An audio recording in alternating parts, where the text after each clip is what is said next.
ಇಲ್ಲಿ ಬರೋದಕ್ಕೆ ಮುಂಚೆ ನಾವೇನ್ ತಿಳ್ಕೊಂಡಿದ್ವು, ಕಸ ಎಲ್ಲಾಗೋದು ಗೊತ್ತಾಗ್ತಿಲ್ಲ, ಅದು ಎಲ್ಲಿ ಹೋಗೋದು ಗೊತ್ತಾಗ್ತಿಲ್ಲ, ಅದು ಏನಾಗೋದು ಗೊತ್ತಾಗ್ತಾ ಇಲ್ಲ.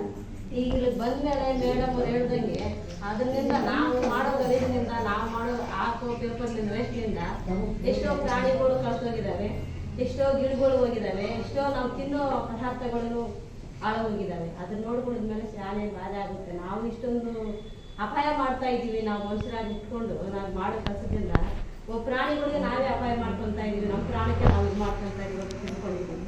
ಅದ್ರ ಮೇಲೆ ನಾವು ಕಸ ಏ ರೀತಿಯಾಗಿ ನಾವು ಇಲ್ಲಂದ್ರೆ ಬಿಟ್ಟು ಎಲ್ಲ ಮುಟ್ಟಿ ಹಾಕೋದು, ಅವ್ರು ತಗೊಂಡು ಹೋಗೋದು, ಗುಣಿಗೆ ಬಿಸಾಕೋದು, ಇಲ್ಲ ಹೋಗೋ ದಾರಿಯಲ್ಲಿ ಬಿಸಾಕೊಂಡು ಹೋಗೋದು, ಎಲ್ಲ ಹೆಂಗೆ ಹಾಕ್ಬೇಕು, ಹೆಂಗೆ ಇಟ್ಕೋಬೇಕು ಅಂತ ಮೇಡಮ್ ಅವರೆಲ್ಲ ತಿಳ್ಕೊಟ್ಟಿದ್ದಾರೆ.